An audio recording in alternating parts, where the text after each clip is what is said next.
Neanderthals are our closest extinct human relative and are said to have lived on our planet around 400,000 years ago. Scientists have been able to tell a lot from recent fossil finds. For example, it's believed these ancient beings would have been more stocky than modern humans, but would have been shorter. Some have said that shorter bodies would have helped them in colder conditions. What's interesting about this, though, is that although they were in fact smaller, they did have larger brains. This is perhaps what gave them the ability to use their surroundings to their advantage. For example, they are said to have used a diverse set of sophisticated tools. They would have been able to create fire and war clothing. Another interesting find that archaeologists have made in recent years is that they buried their clothes once. Evidence of this has been found in places like Europe. It's also been found that after the person passed away, they would have visited the burial site and even placed down flowers on the site. Archaeologists have said that no other primates have exhibited this type of behavior. Over the years, researchers have worked to find out the main difference between us and the Neanderthals. What's interesting, though, is while conducting these studies, it's also shown us what we have in common as well. For example, it was recently revealed that Neanderthals had problems with their ears. In particular, they had dense bony growths form in their ear canals.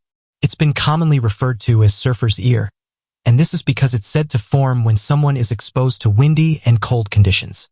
This recent study has shown researchers that Neanderthals would have been particularly susceptible to this unfortunate condition, and again, this comes down to the conditions in which the Neanderthals lived in. For this study, the team of researchers were able to get their hands on a number of ancient humans. Luckily, most of these were Neanderthals, which gave them the perfect opportunity to study these ancient humans.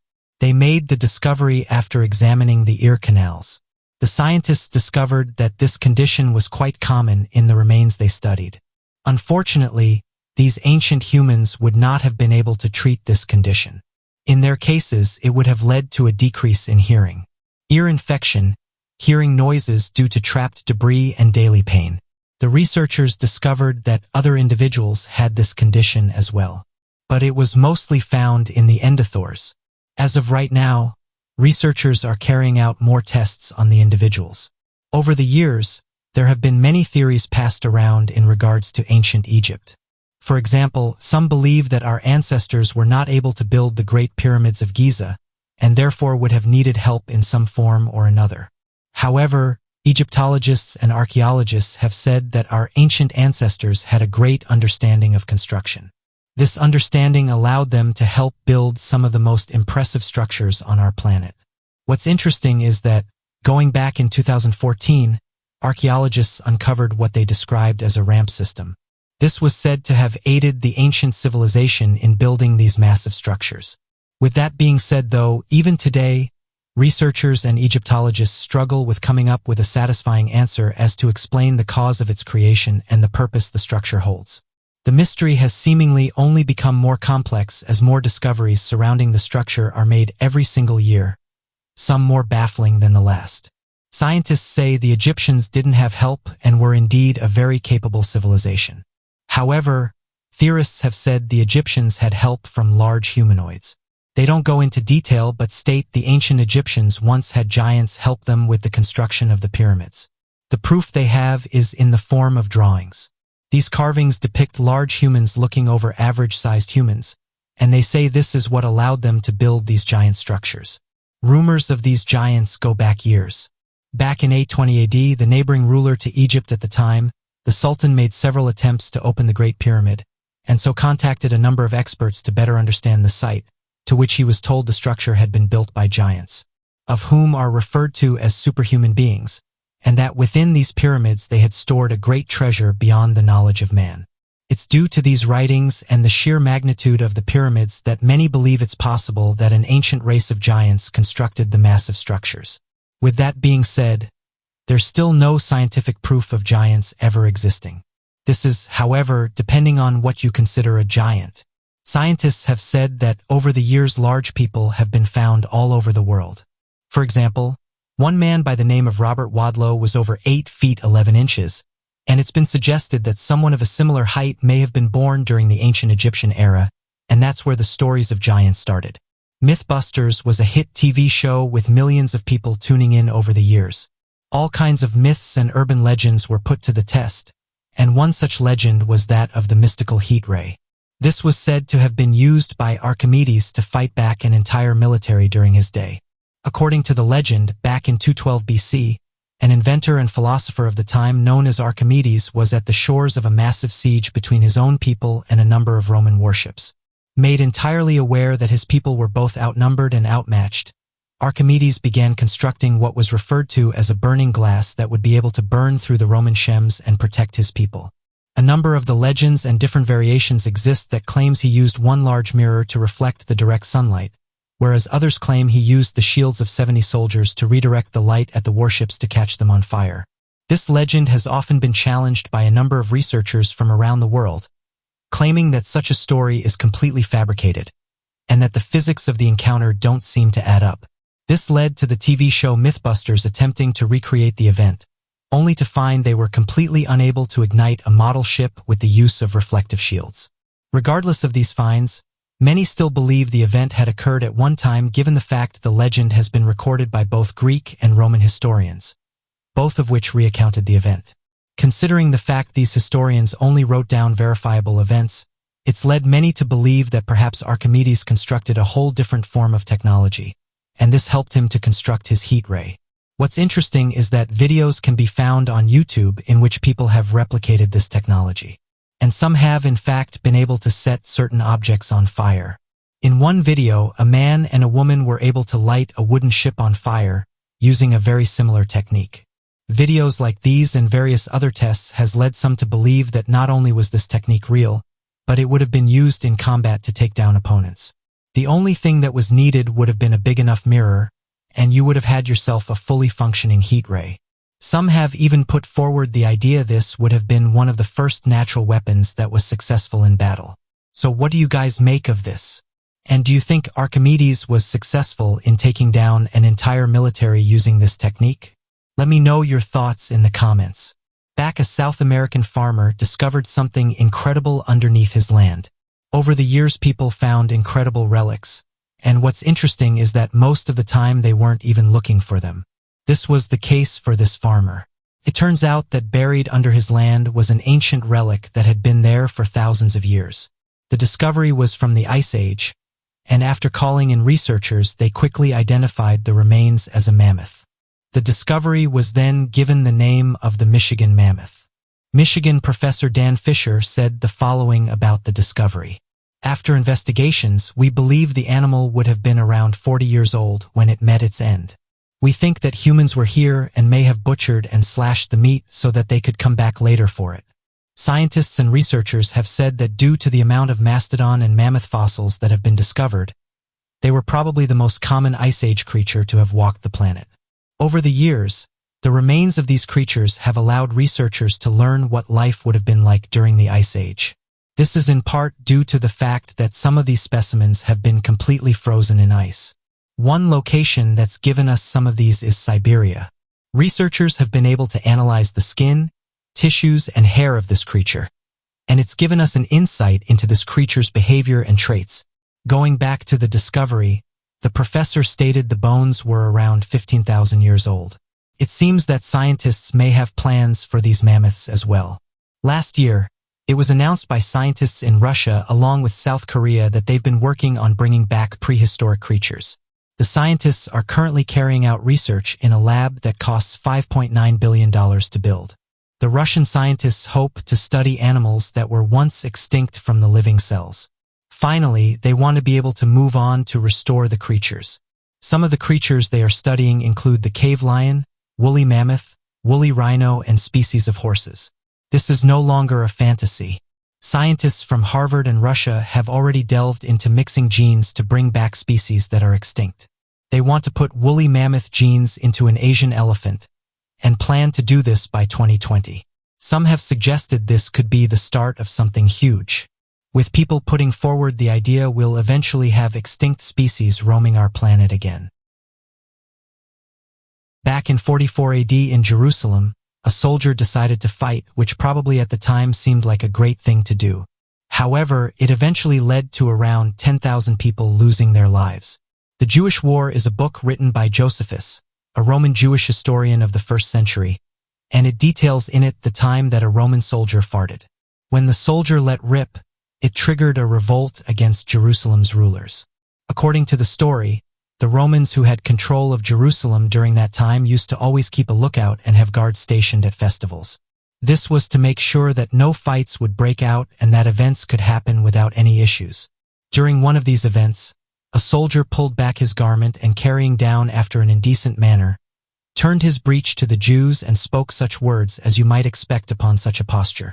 Reading between the lines, historians have said the soldier let rip in front of the crowd, and the crowd was not pleased with the soldier's actions, as it then caused an all-out riot.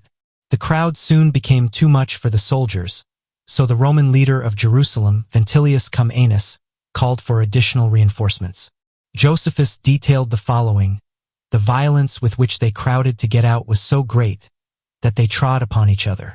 They squeezed one another until 10,000 of them were killed. One author described this action as the granddaddy of all fart destruction.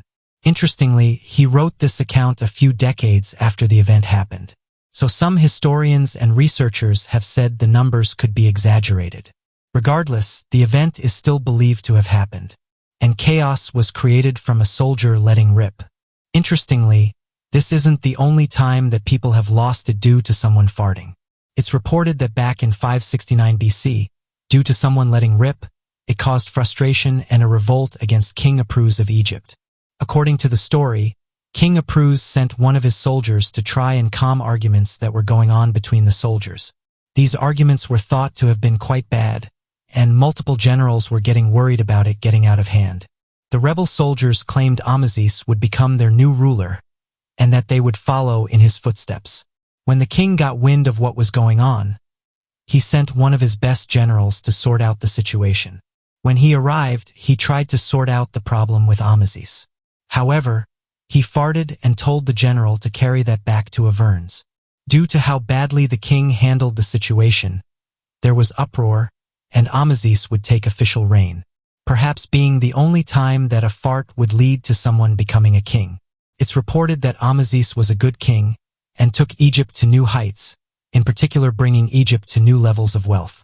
Reports state the king would have teams of workers build monolithic shrines for temples.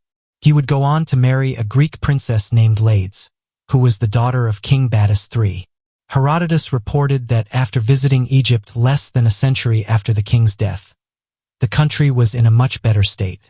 He said the following: "It is said that it was during the reign of Amasis that Egypt attained its highest level of prosperity, both in respect of what the river gave the land and in respect of what the land yielded to men, and the number of inhabited cities at the time reached in total of 20,000.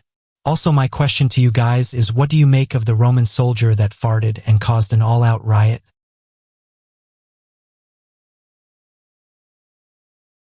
An ancient board game has been discovered by archaeologists, and they say the Egyptians would have used it to contest the dead.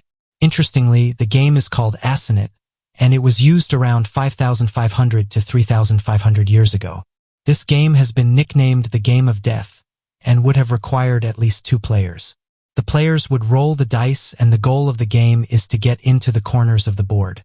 The reason this board is said to be connected to the spirit world is because there's Egyptian texts, and these texts suggest this board would have told the ancient Egyptians how the soul moves to the afterlife. Walter Christ, an archaeologist from the Netherlands, has published details about the game in the Journal of Egyptian Archaeology. He went on to say the board could have been used to connect with souls. Some have compared this to the Ouija board and suggested this could have been where the idea came from. Egyptologists have known for years that the ancient Egyptians were interested in the afterlife. They would bury large amounts of artifacts and treasures with pharaohs, as they believed these items would accompany them in the afterlife. Interestingly, it's not just people who were mummified. Egyptologists have discovered bird mummies. For those unaware, the ancient Egyptians also liked to bury animals with them. Embalming of the dead was not preserved for humans alone, as the ritual included creatures like crocodiles, birds, mice, and snakes. These embalmed creatures had been found in various places across Egypt, and for some it shows just how much these creatures were respected during this era. Preservation of the dead is an Egyptian ceremony that goes back to 2600 BC. People were embalmed to rejoin the body and soul after death. Some creatures were preserved for other purposes. For example, friendship for human mummies and strict reasons. The ibis, a large bird with a long neck, long legs, and a long curved bill, is viewed as a sacred creature of ancient Egypt. History tells us that priests during ancient Egypt beautified and sold creature mummies. Many of these mummies have been discovered all throughout tombs in ancient Egypt. Twin Barmley's feathered creatures. Egyptians expelled all organs and liquids from the body and deliberately enclosed them with finely made materials. After the winged animals went through this process, they were given a burial. Interestingly, however, not all of these mummies are genuine. Some of them turned out to be fake. Lions were also recently discovered, although these are thought to be much rarer than the other animals. The Egyptian ministry revealed a colossal store of ancient Imbam creatures. And out of these discoveries, a few stood out. One being that of 2 lion cubs that were discovered in Saqqara, which is situated in the south of Cairo. 25 wooden boxes were discovered in this region that had animals inside. Creatures that were found in this region include that of bulls, cobras, crocodiles, and omungus. It's been put forward by researchers that these creatures were part of a sacrifice to the gods. The researchers were also able to find out that a large number of lions were reared explicitly for custom embalmment. When Egypt presented some lion mummies found by Egyptologists, people were excited because only one lion mummy had been found like this before. So what do you make of these interesting discoveries? Born in 1879 in Germany, Albert Einstein is seen as one of the greatest minds that ever lived. Together with his research and scientific knowledge, he was destined to change the world. Albert Einstein was a German-born physicist who is perhaps best known for the general theory of relativity. He's famous for his E=mc² equation, which many consider as the most famous equation in the world. Einstein's theory of relativity laid the foundation of science today. Most of the mentioned are things that most people are already aware of. Today, though, we'll be taking a look at 3 things you may not know about the great Albert Einstein. The first is Einstein's note on happiness. A handwritten note which Einstein handed out to Okori in Tokyo describing in a few words his theory on happiness, was recently sold for $1.5 million in an auction in Jerusalem. According to Winners Auctions and Exhibitions, the note's winning bid surpassed the pre-auction estimates, which are between $5,000 and $8,000. Many Chaddad, who was the spokesman at the auction, said that this had been an all-time record for the auctioning of a document in the whole of Israel. He continued to say that the buyer was of European origin, and wished that his identity remained anonymous. In the year 1922, while on a lecture tour and had just recently been notified of his winning of the Nobel Prize, Albert Einstein was at the Imperial Hotel in Tokyo. A choreo boy came to deliver the physicist a message, and he reached to his pocket to give some change for tipping him, but he came back empty. While not wanting to leave the choreo boy empty-handed, he instead tipped the boy in the form of his theory on happiness. Einstein wrote in German on a piece of stationery from the Imperial Hotel in Tokyo that a life that is calm and modest brings forth more happiness than the search for success that comes with constant restlessness. On another sheet, he wrote that where there is a will, there is a way. According to the auction house, Einstein told the quarry boy that if he was lucky, the notes would turn out to be far more valuable than a normal everyday tip. And as it turns out, his words couldn't have been more true. Turns out that his words would later be worth over $1.5 million, perhaps making him one of the most generous tippers in the world. As told by the auction house, the second note went for $250,000 US. Many Chaddads said that a grandson to the chorus boy's brother had approached the auction. He continued to say that the bidding started at $2,000 US, but quickly shot up to 6 figures. He proposed the value of the notes to be owed to the inspiration behind the tip and the fact that Einstein remains a global star even after his death. Albert Einstein, who passed away in 1955, loved Israel. He was among the founders and a board member of the Hebrew University, where he wielded his archives and rights to his work, making it the institution with the vastest collection of his documents. Even though Einstein's theory of happiness gives affirmation to the value of simplicity over success and riches, according to Mr. Chatterd, the descendants of the Korea boy were nevertheless overjoyed with their newfound riches. As mentioned, this note was eventually sold for $1.5 million, and ironically, some have said that you can put a price on happiness. Albert Einstein deeply regretted his involvement in the atomic bomb. Albert Einstein wrote in his book, Out of My Later Years, that had he known the Germans would have failed in making an atomic bomb, he would have never have moved a finger. He was talking of a letter dated August 2nd written from his holiday home, warning President Franklin D. Roosevelt of a nuclear fission breakthrough in Nazi Germany that would result in the making of very powerful bombs. Einstein's letter triggered the U.S. Manhattan Project of building atomic weapons before the Germans did. This resulted in the rise of nuclear technology, which is being commonly referred to as the atomic age.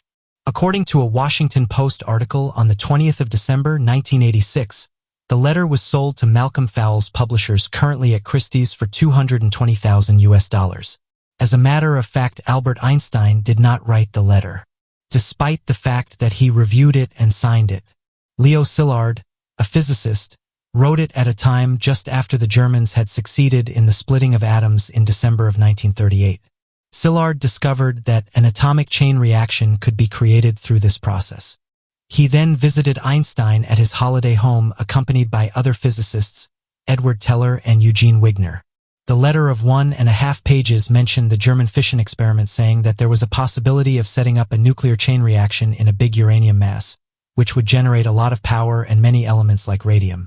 The letter went on to say that one bomb like this placed in a boat and exploded at a port would lead to the destruction of the whole pond, plus some of the area around it. However, they would be too heavy to be transported by air. The letter suggested that the U.S. had very little and poor uranium arms. The former Czechoslovakia and Canada had very good uranium arms, but the best uranium source was Belgian Congo. The letter continued to acknowledge that the Germans had stopped selling uranium from the mines in Czechoslovakia, an indicator of the possibility of Germany trying out atomic weaponry. It urged the U.S. government to take action. After reading the letter, President Roosevelt took action, forming the Manhattan Project with many secret laboratories in the U.S.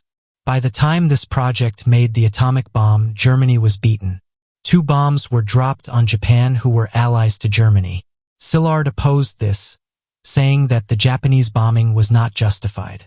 He made a petition that was signed by many scientists in the Manhattan Project, asking them to stop using atomic bombs on Japan.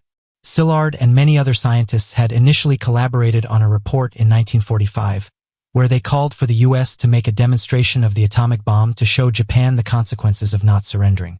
Other scientists who were involved in the report did not agree with this, saying they did not see any other acceptable option apart from the use of direct military.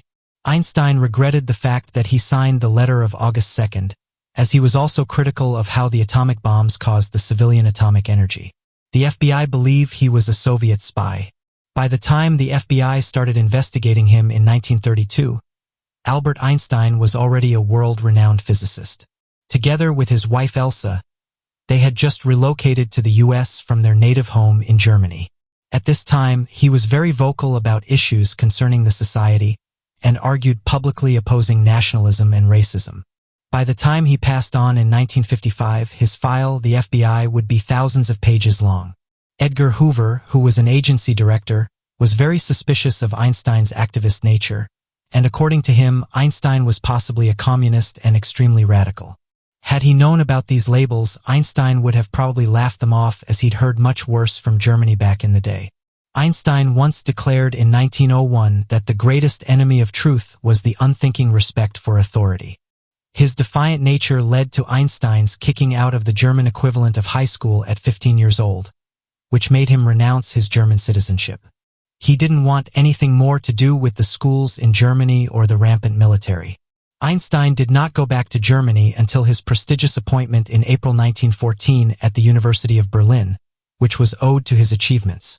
Here he continued with the developments of his reality and gravity ideas, that in 1919 gained spectacular confirmation after a solar eclipse was observed, which has shaped studies about the universe. The Nazi Party denounced the theory of relativity as a Jewish perversion, And at this time, Einstein was receiving anonymous threats, which got to the point of him not wanting to take solo walks. The threats, however, did not stop him. Instead, he over and over again took advantage of his newfound publicity to vocalize the wrong things he'd observed in society. He once said that being silent in the face of evil made him feel the guilt of complicity. He declared publicly that militant nationalism was wrong in 1929, referring to it as the measles of mankind. Einstein questioned capitalism and wrote in 1931 that every man deserved to be respected and no man should be idolized. Einstein in 1937 protested against racism and declared as he addressed the Liberty University that segregation was a white person's disease. After 1939, the rise of Hitler made him concede the possibility of pure fascism, as it was not any more realistic. For the rest of his life, Einstein fought for nuclear weapons to be brought under some kind of international control. We can only imagine what Einstein's opinion of the political atmosphere today would be. After his experience with Europe's brutal force and fear, what fascinated Einstein most about the US was its tolerance for the freedom of thought, speech, and beliefs that were nonconformist. Einstein was not going to stand and watch as the calamity in Germany repeated itself. So what do you make of Albert Einstein and the things he stood for? Over the years, many people have made some interesting discoveries, with the majority of these being easily explained. However, every so often there is a discovery that doesn't get explained right away. This is what happened when hundreds of ancient skeletons were discovered inside this lake. Going back in 1942, a British forest guard in India made a worrying discovery. They came across a small lake and so decided to take a closer look. The weather for this time of year was different in the fact that ice had melted, and it soon revealed what it had been hiding. Inside the lake was hundreds of ancient bodies, and one thing that was obvious is that something horrid had happened. Due to the time of year, one of the first things that was put forward was that these people could have been involved in the war, or were victims that were placed here, and that someone was perhaps trying to cover up activities that had happened in the area. What threw many people off, though, is why someone would go through the effort of placing people inside this lake. After all, it's located around 16,000 feet above sea level. This caused a team of researchers to investigate the case further. It was thought at first the individuals may have been that of Japanese soldiers. However, after tests were carried out, it showed scientists this wasn't the case. Turns out the bones were very old. But one thing that researchers couldn't agree on is how these individuals ended up in this lake. After years of research, a team was finally able to answer that question. DNA tests revealed to researchers that the bones dated back to around 825 to 850 AD. The group was made up of locals who'd been in the area during their demise, showing researchers that these people hadn't been transported here as first assumed. Further research showed the team that the individuals in question were most likely related, or could have been part of the same group, and that they most likely traveled together everywhere they went. Further tests of the skull revealed something interesting. A large majority of them showed small injuries or blows to their heads. Interestingly, though, these were not caused by man-made weapons such as spears or arrows, but rather these came from something that occurs naturally. The most likely explanation is that the group got caught in a large hailstorm and had sustained injuries from the event. What cemented this theory was the fact that the injuries only occurred on the top half of the bodies, suggesting that whatever caused them to pass away came from above. Researchers said there would have been thousands of these hailstones, and that these ancient humans would have had no way of protecting themselves, so they eventually passed away from their injuries. By analyzing the injuries on the remains, the team was able to estimate that the hailstones would have been around 20 to 23 centimeters in diameter, or 7.8 to 9 inches. It wouldn't be until 1,000 years in the future until we would find their remains, and be able to unravel their mystery. So what do you make of this eerie discovery? Over the years, humans have had an inherent fear of oceans that is primarily derived from its vast, unforgiving waters. However, there is a second type of fear as well that is associated to some mysterious places that have been discovered in the ocean and some mysterious events that have taken place on the oceanic waters. Despite the leaps made in the sphere of water transportation and exploration over the past few centuries, the ocean continues to remain a mystery to this day. The depths of the ocean and the various islands that are present on its surface hold numerous mysteries that have baffled researchers, historians, and sailors. So today, here at Unexplained Mysteries, we'll be taking a look at 5 oceanic mysteries and anomalies that cannot be explained. The Bermuda Beast. One of the theories about the mysterious disappearances of ships and planes over the Bermuda Triangle suggests that there's a large beast or an entire group of beasts that reside at the bottom of the ocean in the Bermuda Triangle. It is believed that this giant beast is capable of jumping out of the water to be able to catch the planes flying up in the sky. Some people believe that the giant beast that lives under the Bermuda Triangle is actually a giant, and from time to time this octopus becomes hungry and restless. As a result, it comes to the surface and drowns or even eats the giant ships and planes passing over the Bermuda Triangle. They believe that the giant octopus is able to create massive waves through the movement of its tentacles. While the Bermuda Beast theory might look entirely fictional, the fact that scientists has very limited knowledge about the ocean and the deep-sea creatures makes the presence of a Bermuda Beast a possibility. There are some terrifying deep-sea creatures that the researchers have discovered live in the Atlantic Ocean in the area where the Bermuda Triangle is present. These include dragonfish, vampire squid, gulper eel, and goblin shark. While all these creatures are dangerous, none of them seems to be responsible for the mysterious incidents reported in the Bermuda Triangle. One of the problems with the Bermuda Beast theory, like most of the other theories about the Bermuda Triangle, is the lack of supporting evidence or witnesses. Orang Medan. In June 1947, a Dutch ship named Orang Medan was sailing along the Straits of Malacca when it sent out a shocking signal indicating that the captain and the entire crew of the ship were dead. After the first message, a number of random Morse code sequences were received that could not be deciphered. The last message was translated into 2 simple but shocking words: "I die." The grim SOS message of the Orang Medan was picked up by Dutch and British listening posts situated near Malaysia and Sumatra. The listening posts worked together to find the location of Orang Medan and alerted nearby ships. Silver Star, which was an American merchant ship, reached Orang Medan only to find the vessel in nearly perfect condition. Silver Star's crew members shouted at the Orang Medan, but they did not get any response. Finally, after shouting and waving for a long time, a search and rescue team was sent.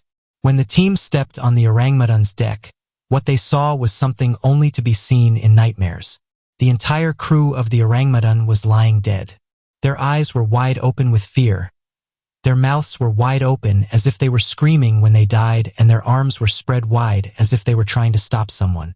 The captain of the ship was also found in the exact same position. All the crew members were present on their designated places and rooms in the ship, but they were all dead and their faces had that identical horrific expression. As the crew members of the American ship were exploring the Orang Medan, it started sinking and the rescuers had to leave the ship along with its dead bodies in order to save their own lives. Some reports claim that the Orang Medan exploded after a while, due to the explosives placed on the ship. The unlucky ship sank to the bottom of the ocean along with the remains of its captain and the crew members. What happened on the Orang Medan remains one of the biggest oceanic mysteries. Some researchers have claimed that the crew members died due to a release of carbon monoxide onto the ship, while other theories hold pirates responsible for the horrific tragedy. Unfortunately, there is no record or evidence that could support either theory. Flight 19. The disappearance of 5 U.S. Navy bombers is amongst the most mysterious events to ever take place over the Bermuda Triangle. On December 5, 1945 at 2:10 p.m., 5 Avenger bomber airplanes of the United States Navy took off from Fort Lauderdale in Florida. They were on a training mission that was given the code name Flight 19. Commander Charles Taylor was leading the mission. It was a routine training mission, and the planes taking part in the mission were amongst the most reliable bombers at the time. 14 crew members were a part of this training exercise. According to the plans were to practice bombing at different areas over the sea. They were supposed to cover a triangular route and return to the base after completing the mission. It was a sunny day with clear skies. The planes were expected to complete the training mission without any hiccups, just like many other training missions completed before. However, at 3:30 p.m., the control tower received a message from Commander Charles Taylor. He told the control tower about his compass malfunctioning. The control tower immediately guided the plane in the right direction. Then at 3:45 p.m., control tower received another message from Taylor. this time in a worried tone. He told Control Tower that they could not see the land and it seemed that they were off course. Constantly complaining of compass malfunction, the Flight 19 planes flew for a couple of hours before losing contact with the Control Tower. They could not be seen anywhere on radar. The U.S. Navy immediately sent out 2 other planes to track the location of Flight 19. However, one of the planes that went out looking for Flight 19 planes also lost contact with Control Tower and could not be seen on radar. Over the next few days, the Navy sent out more than 300 boats and aircrafts in order to find the wreckages of the missing planes. However, they could neither find the lost planes nor the bodies of Commander Taylor and his men. The Navy sent many search missions to the triangular area between Florida, Puerto Rico, and Bermuda. This was the planned flight path of the missing planes, and this is where the planes were lost. However, they could not find any clue about the planes or the missing personnel. The term Bermuda Triangle emerged from this incident. Isle of Demons, one of the most mysterious phantom islands to have ever been reported, is known as the Isle of Demons. This island was once associated with Keepon Island near Newfoundland in Canada. The Isle of Demons was a part of a number of maps during the 16th and 17th centuries. However, it disappeared from the subsequent maps. Some people believe that the Isle of Demons was not an actual island. Instead, it was just a marking on the map that was made by the people at the time, indicating that this area should be avoided because it was haunted by spirits. Ancient people believed that the island shown on the map was populated by wild beasts and demons that would attack the ships passing near the island and would kill anyone who stepped on the island. In some legends, the Isle of Demons is associated with Marguerite Laraquette, who was a French noblewoman. According to legend, she was left to die on this island, along with a young man with whom she was allegedly having an affair. However, most researchers believe that the island where the couple was left to die was in most probability Harrington Harbor in Quebec. The Isle of Demons is one frightening phantom island that has disappeared from the world maps over the course of centuries. Either the island sank into the ocean or it is known by some other name and has a different location than was shown in earlier maps. Maybe someday we will be able to that earlier humans avoided due to its demonic characteristics. The Aurora Islands.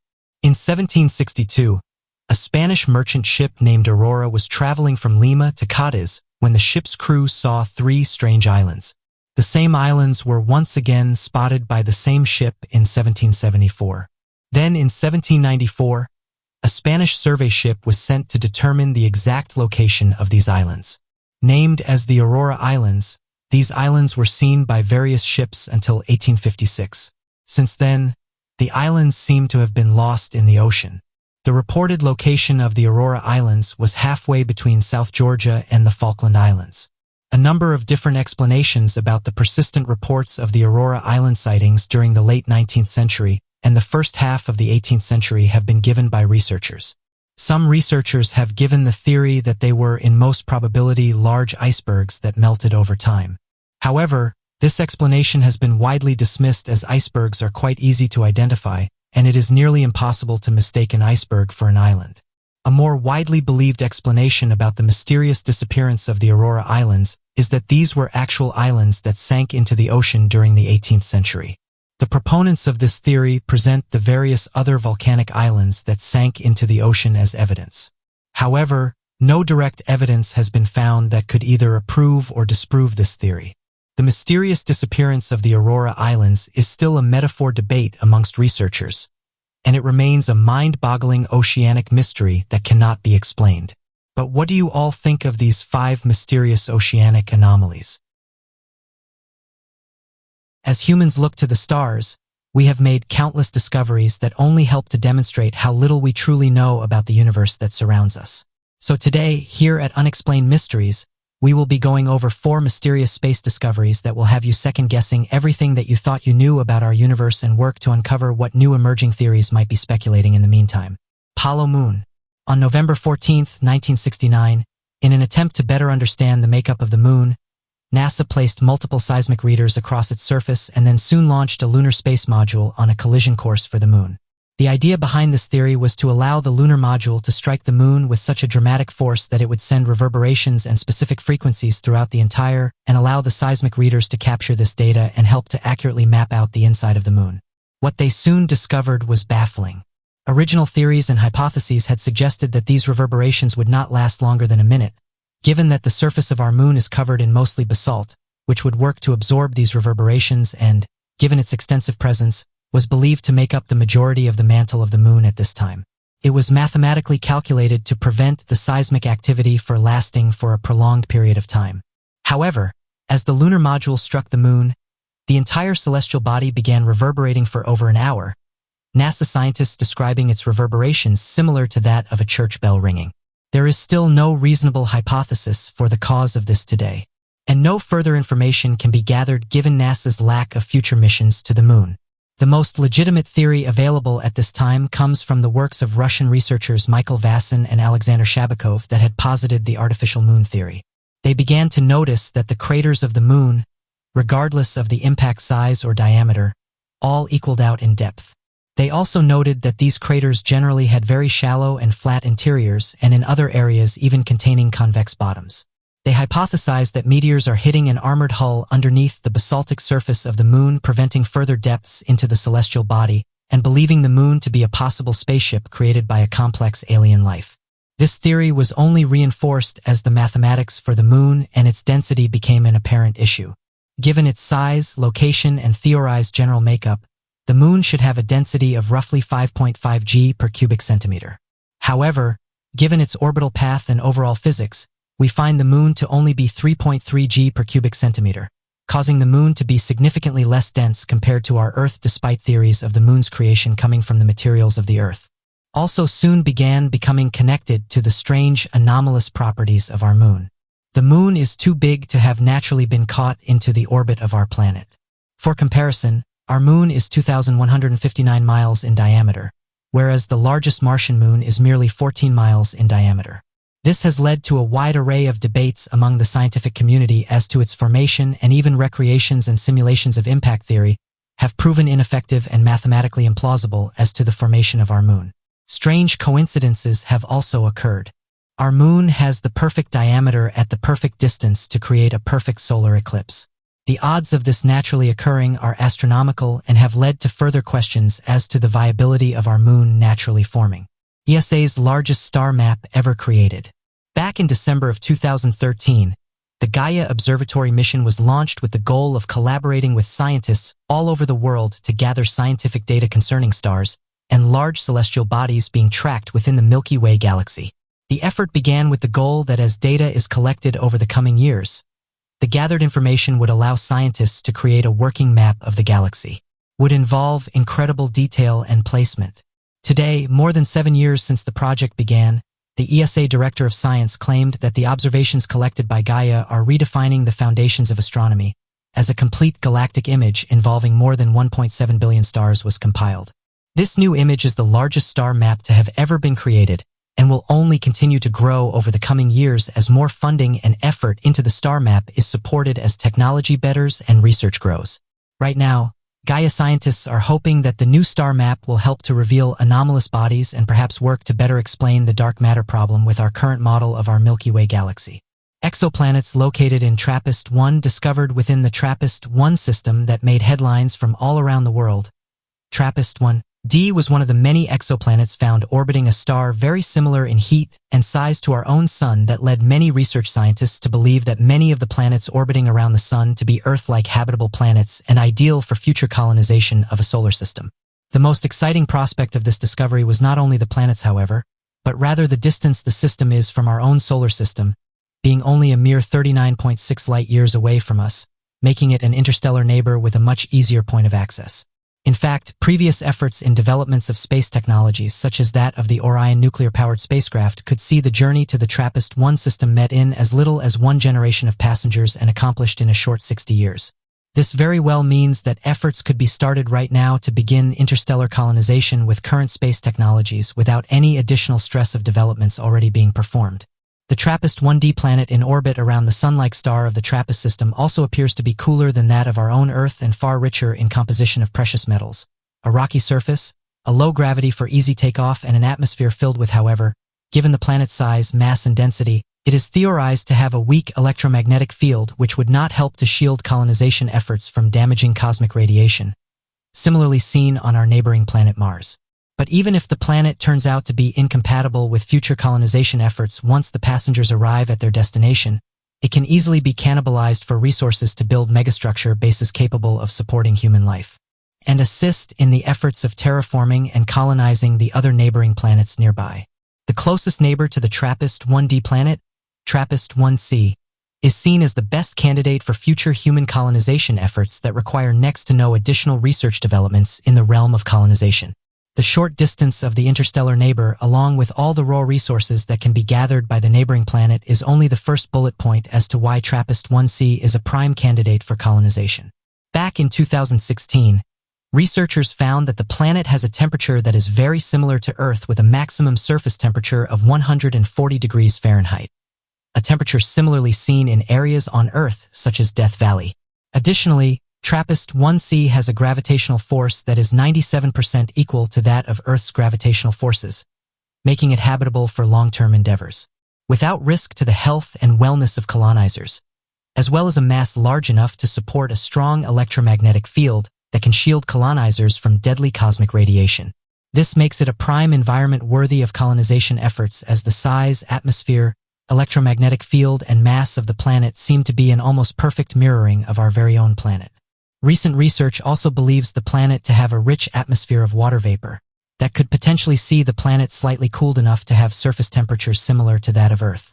Water found on the moon. Scientists have often attempted to theorize the contents of the moon, as well as its surface materials, ever since the beginning of the Cold War space age, and efforts to retrieve lunar material were made. There was hope that the moon would prove to be a far more capable life-bearing body, as it is the closest celestial body to our home planet. However, evidence retrieved from the moon after the original moon landings proved that this original assumption. Unlike our planet, the moon is not protected by a magnetic field of any kind and is constantly bombarded by a significant amount of helium-3 as a product of solar wind radiation. It is this constant bombardment that would lead to the lack of any life-bearing developments on the moon of any kind, including any attempt at finding naturally occurring water on the surface of the moon. However, recent satellite imaging has provided what the National Aeronautics and Space Administration has referred to as unambiguous data that shows evidence of large reservoirs of water on the surface of the moon. The satellite evidence, published in the September 25th issue of the journal Science, provided details that residing deep in lunar craters that are permanently shadowed from solar radiation, there are large pockets of ice that could store enough water to allow for the establishment of permanent lunar bases. The existence of these ice craters provides evidence that the water molecules on the moon are incredibly mobile, allowing them to find their way to the craters and pooling at the bottom. In fact, planetary geologist Carl Peters claimed, if the water molecules are as mobile as we think they are, even a fraction of them, they provide a mechanism for getting water to those permanently shadowed craters. This opens a whole new avenue of lunar research, but we have to understand the physics of it to utilize it. Not only does this discovery have profound implications for lunar research and planetary geology, but it provides enough evidence and support for the establishment of lunar colonization that could see itself in use within the next few decades, as NASA has been working on their Moon to Mars mission that will use our orbital satellite as a launching point for rocketry and further colonization of the Martian surface. So what do you all think of these incredible advancements in the modern age surrounding the developments of future space missions and the National Aeronautics and Space Administration's push towards colonization efforts? The mysteries of the universe are endless. Referred to as our final frontier into discovery, space has always contained extraordinary and mind-blowing mysteries since we first pointed our telescopes to the sky. This wonder and amazement has only grown as our technology has developed, allowing us to travel to these destinations we never believed possible. Instead of granting us answers to our questions, it has only led to grander theories and even more puzzling mysteries to surface. Our sun's twin, our sun, lies at the heart of the solar system, and it's no secret that it's massive. Scientists have figured out that the sun is around 110 times the diameter of the Earth. This means that over 1 million Earths could fit inside the sun. Researchers have come forward and said that when our sun was born 4.5 billion years ago, it had a twin. However, this twin sun was not identical. Harvard scientists have said that this was the same with every other star in our universe. It has in fact been proved that many stars do have companions. Astronomers are now focused on trying to understand whether binary and triplet star systems are born that way. Astronomers have been searching for the Sun's twin. This star goes by the name Nemesis. It's even been suggested that Nemesis is the reason behind the KT extinction, one of the largest mass extinction events to happen on our planet. It's also become known as the Die of the Dinosaurs. It's been theorized that Nemesis pushed an asteroid into the orbit of Earth. A research astronomer from UC Berkeley said the following: "There probably was a Nemesis a long time ago. We have searched and tried to find out where this star resides. The system where this star would be has either broke apart or shrank. This other sun, however, would not have been near the current one. It's thought that at one point in time it could have been 800 million Mars away from Earth. An idea is that this sun most likely escaped and then mixed with other stars in the Milky Way's region. As mentioned, this isn't science fiction either. Other researchers have come forward and said that this is not the first time that the idea that stars form with a companion has been suggested. A research paper is going to be featured in the Royal Astronomical Society. This will look at the origins of binary and multiple star systems. However, although this theory does have its supporters, there are those that don't believe in the Nemesis theory. Some researchers have come forward and said that after studying craters, it doesn't back up the Nemesis claim. Regardless, studies are still happening to try and prove the existence of this hypothetical star. 2008 TC3. On October 7, 2008, an asteroid entered the Earth's atmosphere and exploded 37 kilometers above the Nubian Desert in Sudan. Scientists estimated that the asteroid had a diameter of 4.1 meters and weighed more than 80 tons. The asteroid disintegrated as a result of the explosion in the atmosphere, and more than 600 meteorites belonging to this asteroid were recovered by scientists. Many of these meteorites belong to the rare type known as uralites. These uralites contain a number of different minerals, including nanodiamonds. Known as the TC3 asteroid, this was the first asteroid whose impact was predicted before entry into the Earth's atmosphere. The asteroid was discovered 19 hours before impact. It was discovered by Richard A. Kowalski, who was working at Catalina Sky Survey, a telescope in Arizona, United States. The meteor exploded 37 kilometers above the Earth's atmosphere.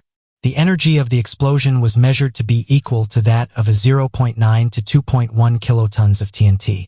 A large fireball was created as a result of the explosion.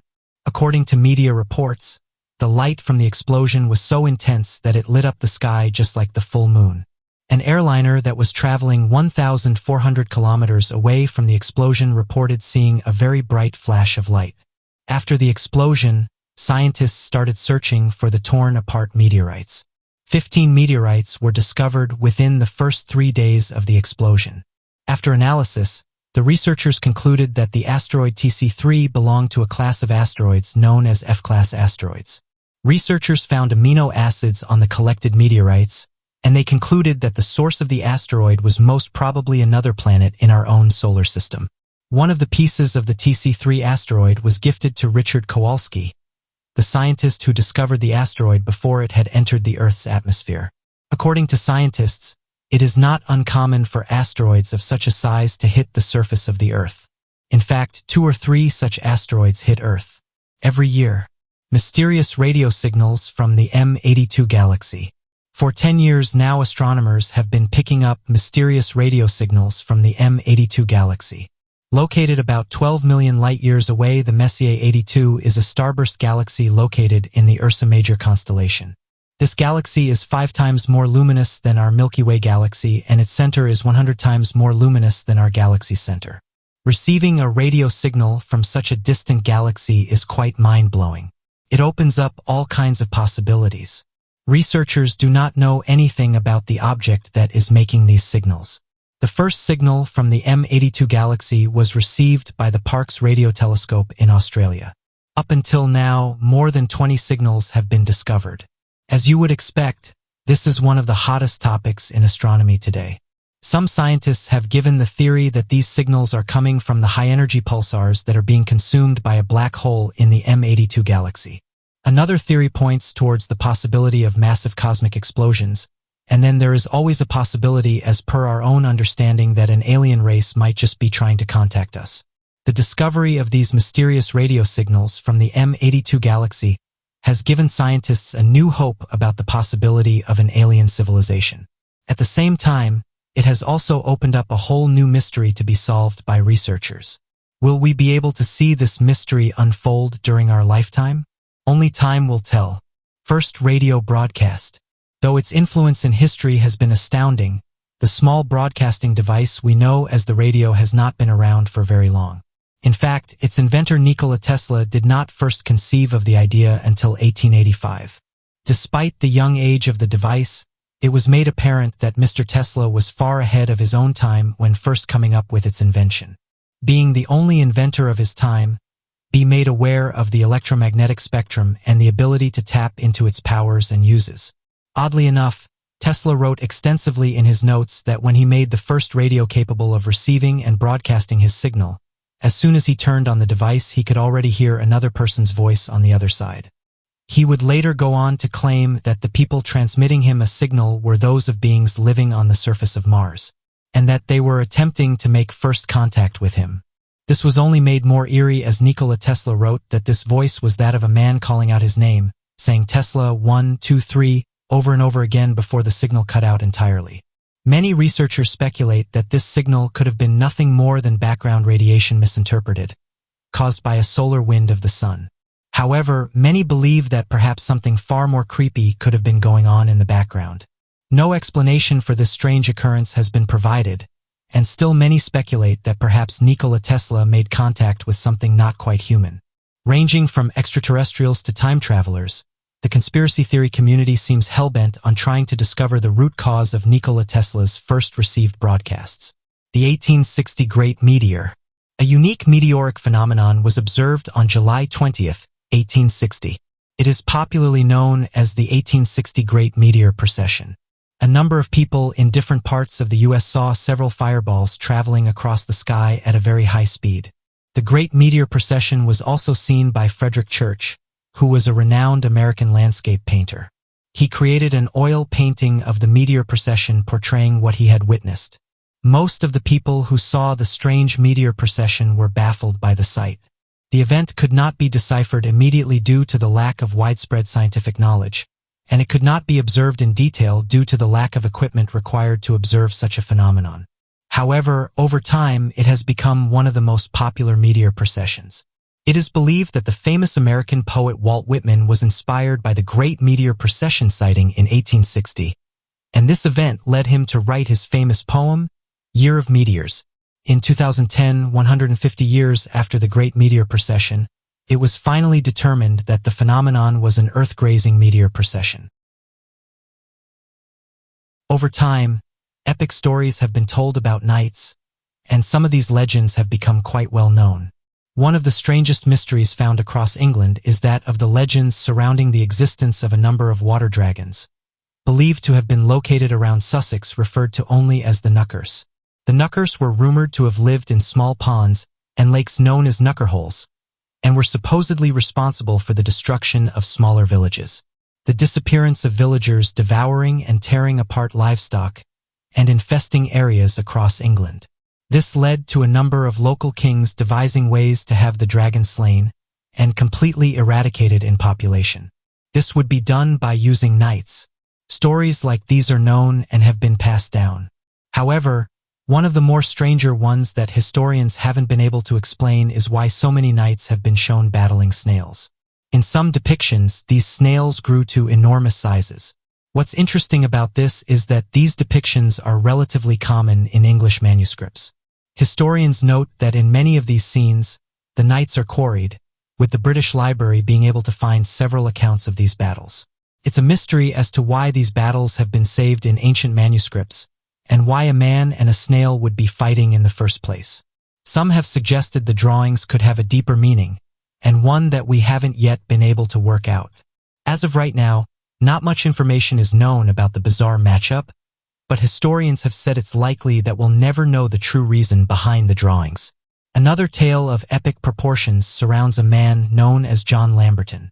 According to the legend, There was a young boy known as John Lamberton that underwent a rebellious youth. As a young kid, he denied God, fought against authority, and caused a number of problems for people all over his village. One day on a Sunday, rather than listening to religious leaders, he went fishing in the river where he caught a strange-looking eel. Unsure of exactly what the eel was, he threw it into a nearby well to prank to any local villagers that would try to get any water from the well and accidentally pull the eel up and frighten them. Several years later, the boy would eventually join the Crusades and become a soldier. After his time, he would eventually return back to his hometown, only to hear stories of a massive one that had been birthed from the well that grew to a massive size. John Lamberton believed that the worm was the manifestation of all his sins as a youth, and that it was his duty in order to earn forgiveness to vanquish the worm that was now described as being the size of a dragon. The battle between John Lamberton and the worm lasted for more than a day, with the knight battling against the worm with every weapon he could use. Eventually, he would tire, thus causing the worm to wrap itself around the body of Lamberton and attempt to strangle him. Luckily for the knight, he had used the armor he earned during the Crusades, fitted with large spikes that pierced a creature as it tightened around Lamberton, thus killing it. The legend ends telling that the body of the serpent dragon fell limp into the river and was carried away down the stream. So what do you guys make of these interesting stories? Ancient Egypt has interested many of us, and this comes down to the fact that much of it has been lost to time. Researchers, however, have done a great job at unraveling some of ancient Egypt's mysteries, and it seems that every year archaeologists and Egyptologists make new discoveries. One of the most interesting discoveries to come from ancient Egypt is that of the ceremonial axe of King Amos. Amos was a king in ancient Egypt. At this moment in time, researchers cannot pinpoint his exact date of birth, but his father was Sekenenri Tau. Amos, which means the moon, was only 7 years old when his father was killed. Having an elder brother that was able to step up and take the throne, Amos would soon become a pharaoh himself. 3 years after his brother took over the throne, he suddenly came down with a mysterious illness that ended up taking his life. Amos was 10 years old at the time this happened. At that young age, Amos was next in line and he became a pharaoh. After his coronation, he was tagged the Lord of Strength. His reign as a pharaoh brought a lot of opportunities to the land of Egypt, and his mother ruled as regent during his era. Closed mines, quarries, and trade routes that were previously closed due to war were reopened and massive construction efforts took place. His reign is believed to be the foundation in which the New Kingdom stood on. The New Kingdom is referred to as the time in which the Egyptian power reached its peak. During the removal of certain groups from Egypt, a notable weapon used by King Amos was his axe, which was made of a copper blade.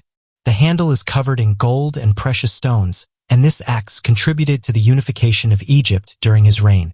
The axe was believed to be buried with the king's mother to show a sign of love and respect to her. The axe has been taken away from the tomb and can now be found in the Egyptian Museum in Cairo. Another recent discovery was that of the cemetery of Thoth. There are several unknown tombs scattered all over the land of Egypt. Some tombs are eventually unearthed by researchers and help to give us an insight into what life would have been like thousands of years ago. An example of such a tomb is the cemetery of Thoth. Thoth was a high priest in ancient Egypt. He was known for judging the dead and hence referred to as a deity. Several names were allocated to the priest, some of which included the god of magic, the god of science, and god of writing. History has it that Thoth's head can be likened to that of a baboon. In the Minya region, which is located in Cairo, Egypt, a complex was noted to have had several people buried beneath. In the year 2017, Egyptologists started excavation on the site and they managed to uncover several findings, some of which included burial shafts and several limestone sarcophagi. When further inspecting the mummies, it was found that some had bronze colors. Several things were recorded to be found in these shafts, including that of an alabaster jar that was used in confirming the mummy belonged to Thoth. Some colorful beads and stones were also found in the tombs. Thoth is a respected individual from this era, and he's said to have helped develop writing in ancient Egypt. He's often referred to as God and the creator of heaven, stars, and earth. The Greeks later honored him as the creator of mathematics, astronomy, medicine, geometry, astrology, and theology. History also has it that the world had 360 days initially. It was Thoth that brought about an extra 5 days to make the calendar 365 days. Interestingly, Egyptologists were also able to shed light on bird mummies that were recently discovered. For those unaware, the ancient Egyptians also liked to bury animals with them.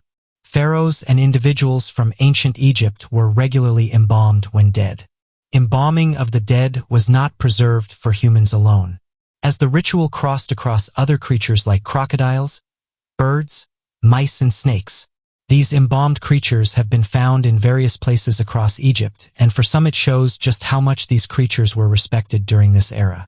Preservation of the dead is an antiquated Egyptian ceremony that goes back to 2600 BC. People were ordinarily embalmed to rejoin the body and soul after death. Some creatures were preserved for other purposes, for example friendship for human mummies and strict reasons. The ibis, a large bird with a long neck, long legs, and a long curved bill, is viewed as a sacred creature of ancient Egypt. History tells us that the priests during ancient Egypt beautified and sold creature mummies. Many of these mummies have been discovered all throughout tombs in ancient Egypt. To embalm these feathered creatures, Egyptians expelled all organs and liquids from the bodies and deliberately enclosed them with finely made material. Afterward, the winged animals were fixed with pitch, enhanced with an unpredictable hood, and put in the mausoleums. Interestingly, however, not all of these mummies are genuine. Some of them turned out to be fake. Lions were also recently discovered, although these are thought to be much rarer than the other animals. The Egyptian Antiquities Ministry revealed a colossal store of ancient embalmed creatures, and out of these interesting discoveries a few stood out. One being that of 2 lion cubs that were discovered in Saqqara, which is situated in the south of Cairo. 25 wooden boxes were discovered in this region that had animals inside. Creatures that were found in this region include that of bulls, cobras, crocodiles, and a mongoose. That these creatures were part of a sacrifice to the gods. The researchers were also able to find out that a large number of lions were reared explicitly for custom embalmment. When Egypt's Supreme Council of Antiquities presented some set of lion mummies found by its team, people were excited because only 1 lion mummy had been found before this. Interestingly, where these creatures were found is the same place where the discovery of the Saqqara artifact puts many ideas into question on whether or not the object was that of a toy or evidence of ancient aircraft that possibly existed during 200 BCE.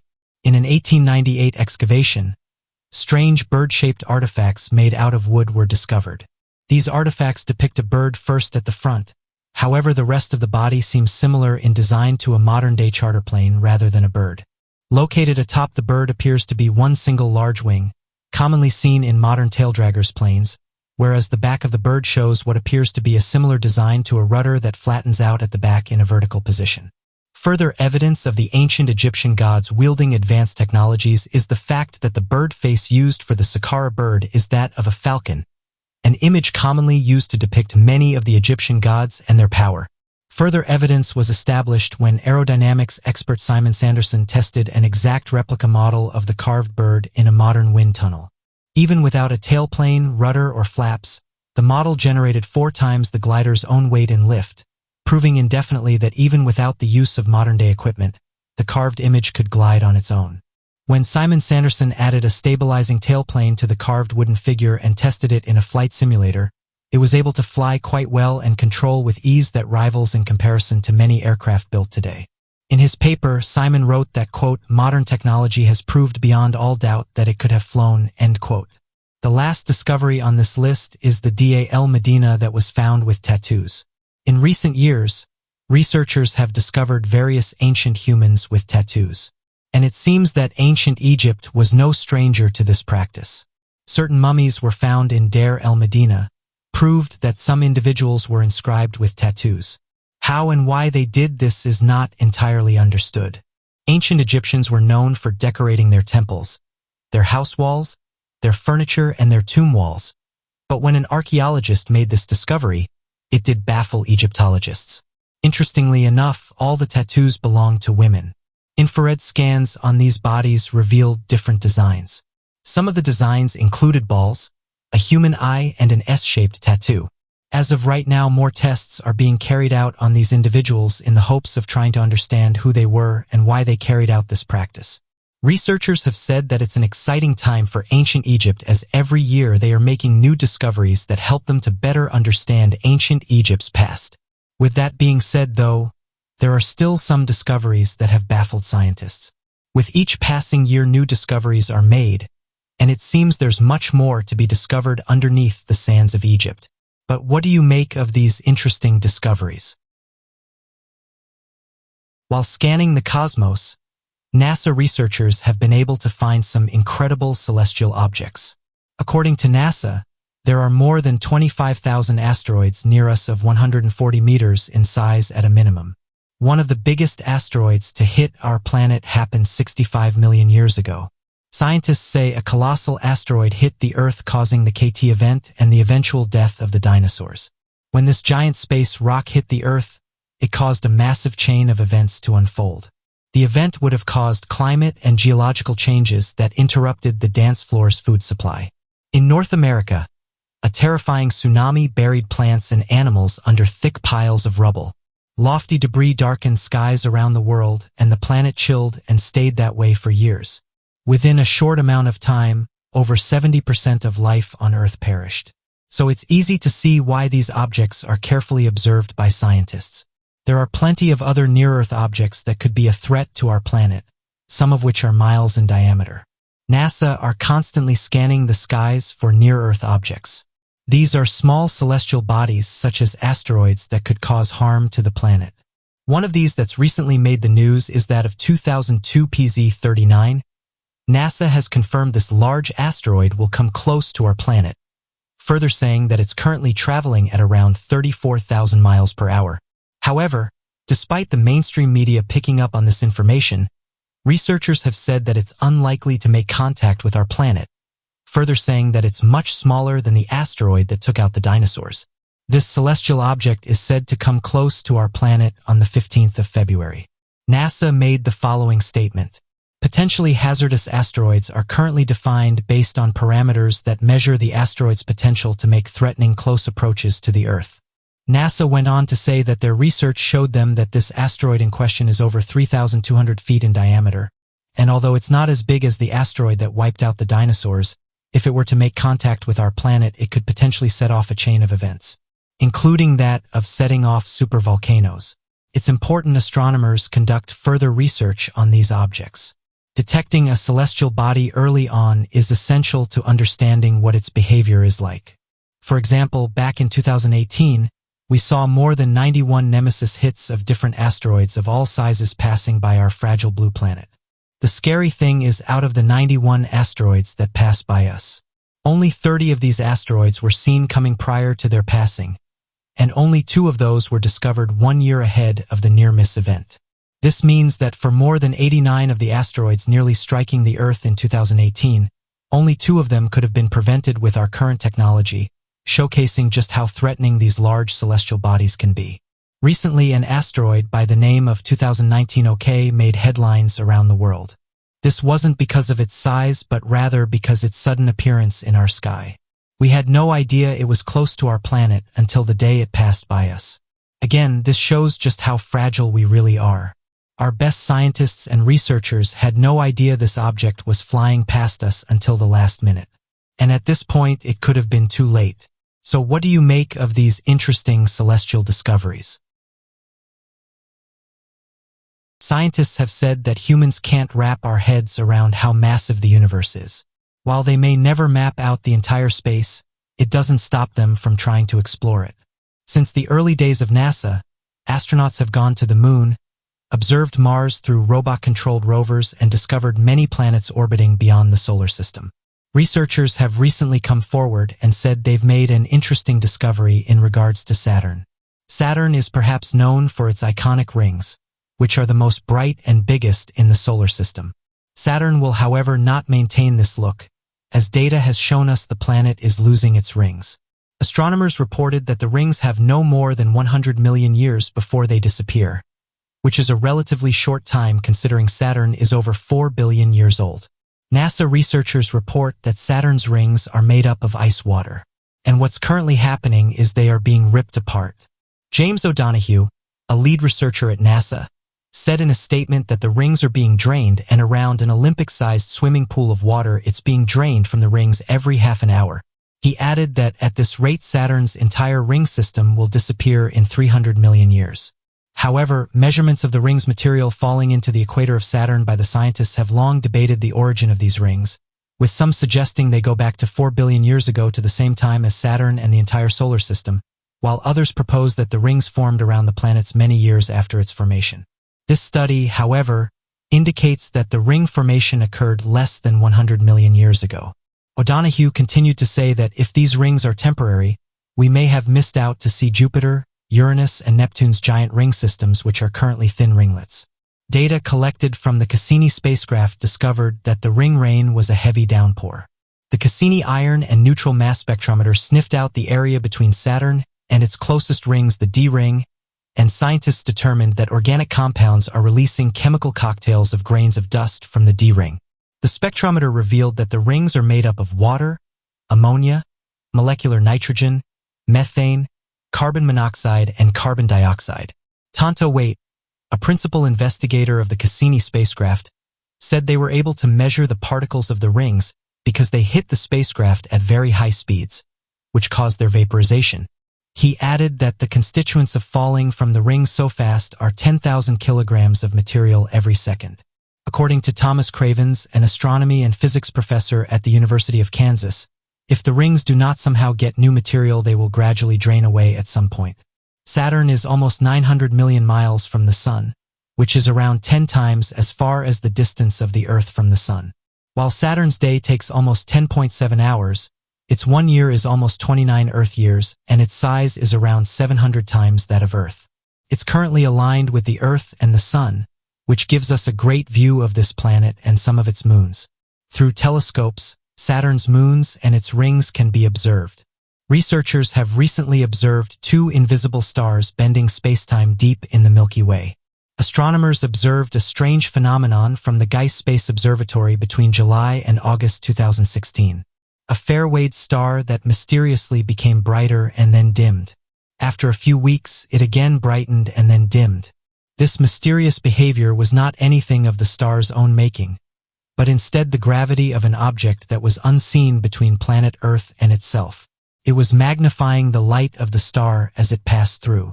Scientists have now identified the invisible object, a binary star that is too dim to be seen 2,544 light-years away. But based on how the gravity of the star is magnifying light, researchers were able to study the system's distant mass and orbit. They say that these techniques could be applied in the location of other hidden objects in the galaxy of the Milky Way. According to the team of researchers, the main clue on the nature of the system was how the source object repeatedly brightened and dimmed. The event was from that time named Geiss 16 AYE. An astronomer at the University of Poland said that with one single lens caused by one object, one would observe only a small steady increase in brightness, followed by a small reduction as the lens crosses at the front of the source and then goes away. In this particular case, the brightness of the star did not only drop sharply instead of smoothly, but it also became brighter again after some weeks, which is strange. After observations for over 500 days, the researchers said that they saw it increase and reduce in brightness 5 times. This was suggesting a binary object giving out gravitational microlens, an effect which Einstein predicted occurring when the gravitational pull of a foreground object causes the bending of spacetime, resulting in the magnification of an object behind it. This would allow for the study of distant objects on a larger scale. However, the smaller lenses could also be useful. In the Gaia 16 AYE case, the microlens constituted of a complex network of regions of high magnification. According to Dr. Mach, an astronomer formerly at the University of Warsaw and currently at the California Institute of Technology, the binary system cannot be seen at all. However, they were able to predict everything about it after seeing the effects it caused by acting as a lens in front of a star. If microlensing cases like this can make invisible stars be seen, they have the potential to uncover even more mysterious cosmic phenomena. Astronomers hope that these techniques will assist in the search of black holes. Astronomers have observed oxygen in G09.83808.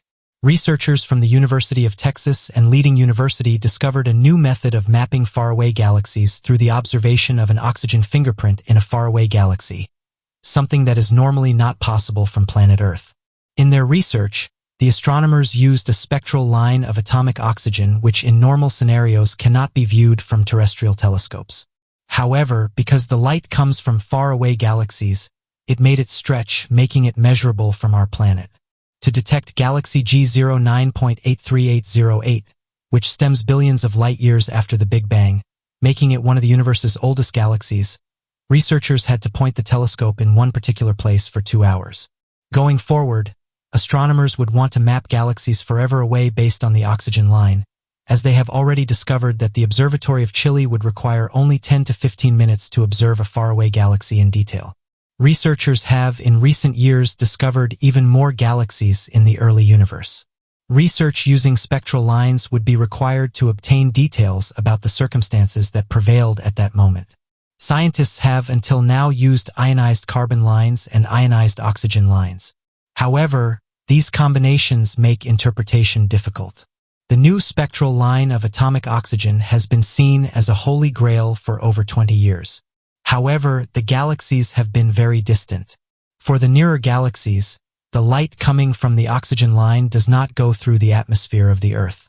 For the distant galaxies, however, very good telescopes placed in a high and dry place will be required. At the moment, astronomers are now able to observe faraway galaxies using atomic oxygen spectral lines. The results of these studies were so astonishing that they found their way to the scientific world very quickly. As in normal occurrences, scientific results would take 1 to 2 years to be published. But on the contrary, these results were approved for publishing within the first 2 months. Matos Rebus, a lead researcher at the leading observatory at the Netherlands' leading university, said that they did their observations at the end of October 2019, and that by January 2020 they had already obtained approval for publication. According to him, the world of astronomy has been looking forward to news like this. Spectral lines are similar to atomic fingerprints that have the capacity of identifying atoms and molecules in a star. They are seen as black lines that cut across a spectrum of visible light originating from a source. Scientists can detect the spectral lines in their source by isolating the light and slitting it through a prism, similar to a rainbow. Due to the different energy levels of the atom ions and molecules, they exhibit different lines when absorbing light photons. The astronomers insist the observations are owed to the staff members of the Chile telescope who were very alert. One of the staff on scene, the coming of weather that would be exceptionally good, controlled the telescope himself. As of right now, scientists are carrying out more research. Scientists have said there's many discoveries waiting to be made out in the universe, and every year we learn something new. Most of these discoveries aren't fully understood, but the world's best scientists and researchers have done a great job so far at unraveling some of the universe's greatest mysteries. What do you make of these interesting space discoveries? It's just been announced that people in Iceland have started to mourn the loss of a 700-yard glacier. The once impressive glacier has now turned into a shriveled-up patch and can be found at the top of a volcano. Hundreds of people could be seen climbing the volcano in honor of the event. What's sad about this, though, is that the glacier is Iceland's first glacier to disappear. It's been said that going back 10 years ago, it was over 6 square miles. Some of the locals have said the following: "We are now starting to see the effects of climate change. It's happening right in front of our eyes and something needs to be done. This glacier is the first, but it won't be the last. We need to change our ways in order to preserve our natural world." Scientists have agreed with these people, saying that if drastic changes aren't made, within 200 years, all of the world's glaciers will melt. Although some are taking this as a joke, officials are not seeing the funny side. Further saying that in order for us to live on this planet for thousands of years to come, we all need to do our bit.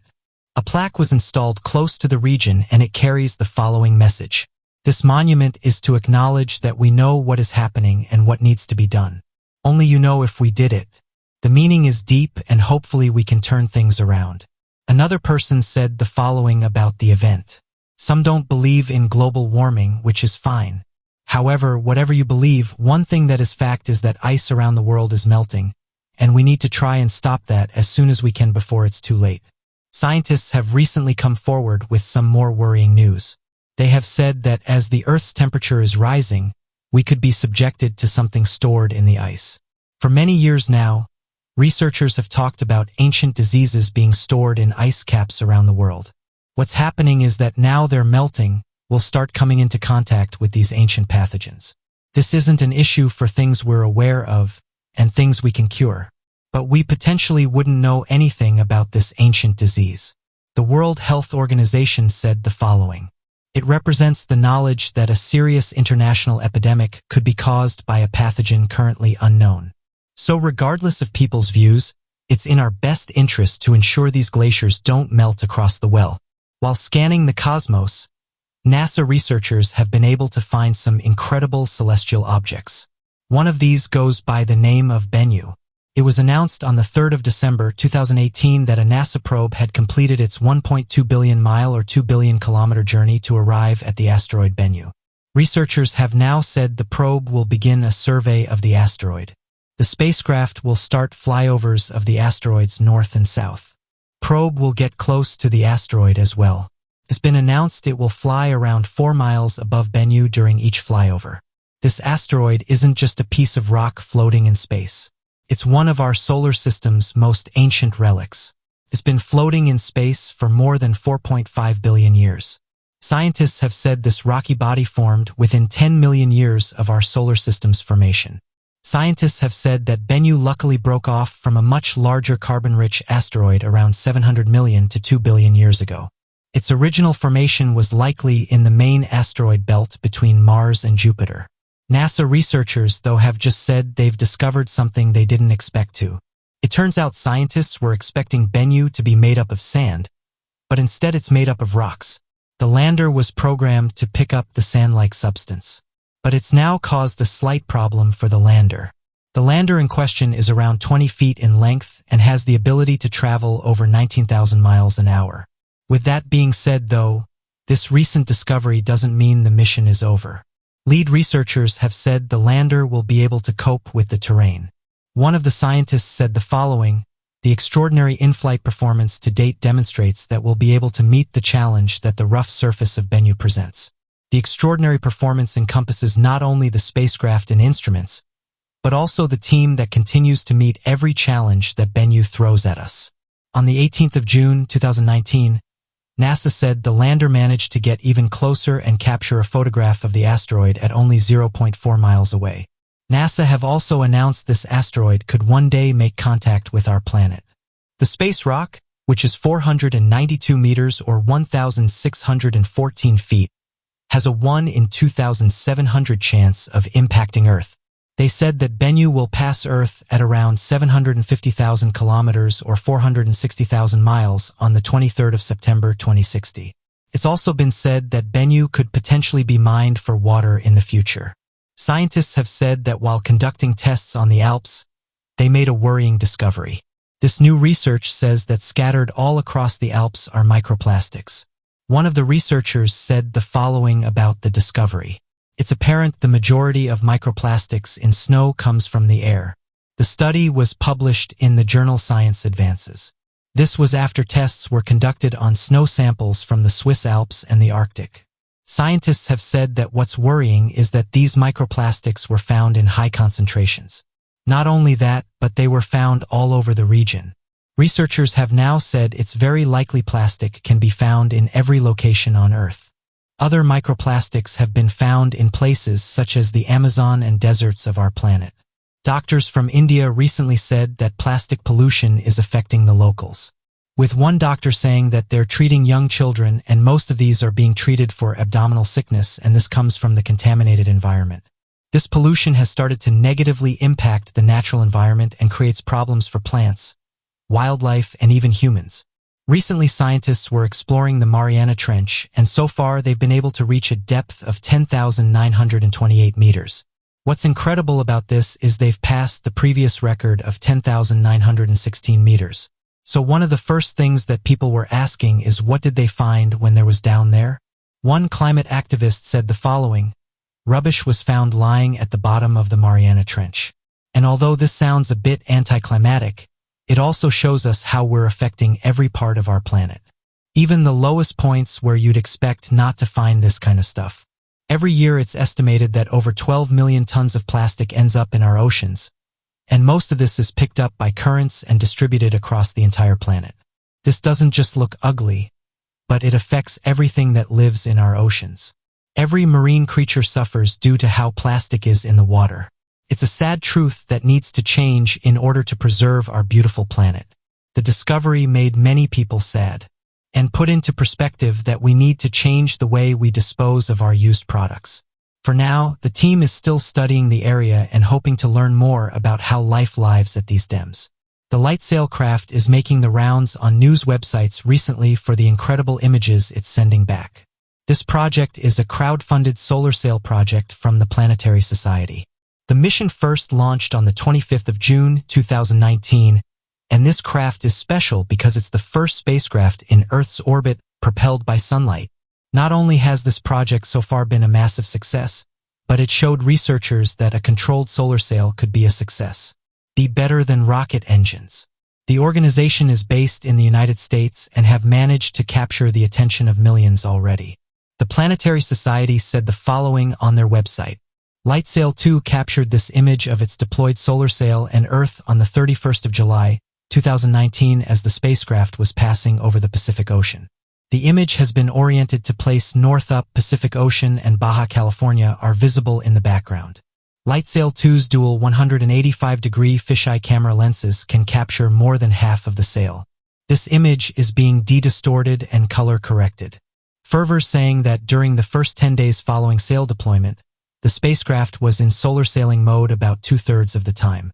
On the 3rd of August, the mission team uploaded a software patch that automatically switches the spacecraft to detumble mode when it's in Earth shadow. Over the past couple of days, this update has allowed LightSail 2 to constantly stay in solar sailing mode during the sunlit portion of each orbit. Bruce Betts, LightSail Program Manager and Planetary Society Chief Scientist, had this to say about the mission. We're thrilled to announce mission success for LightSail 2. The criteria was to demonstrate controlled solar sailing in a CubeSat by changing the spacecraft's orbits using only the light pressure of the sun, something that's never been done before. I'm enormously proud of this team. It's been a long road, and we did it. For those who aren't aware, Bill Nye is the CEO of the Planetary Society, and he said this mission is a game changer. He said the following, for the Planetary Society, this moment has been decades in the making. Carl Sagan talked about solar sailing when I was in his class in 1977, but the idea goes back to at least 1607, when Johannes Kepler noticed that comet tails must be created by energy from the sun. The LightSail 2 mission is a game changer for spaceflight and advancing space exploration. The crowd-funded mission received donations from an incredible 50,000 people across the world. It does seem that people are interested in space travel now more than ever. So what do you guys make of these incredible photographs? Let me know your thoughts in the comments. A bizarre story was reported years ago when a woman couldn't explain the mysterious feeling she was having in her nose. A backpacker from Scotland decided to go traveling to Southeast Asia. This location offers some incredible sights for people wanting to get away from their everyday life. From beautiful bays, isolated islands, archaeological sites, and national parks. After the trip, Daniela felt as if something wasn't right. It's also a worry when you come back from holiday and your body doesn't feel right, but she didn't think much of it and actually blamed the strange sensation on a biking accident. The strange feeling was coming from her nose, and she thought that because of the accident she may have damaged her nose or possibly built up a blood clot. It wasn't until some time later that she could feel slight movement in her nose, but again she put this down to the blood clot and got on with her life. It wasn't until she was in the shower that she got a mysterious surprise. The mysterious blood clot started to move more in the shower, and it was at this point that her problem made itself known.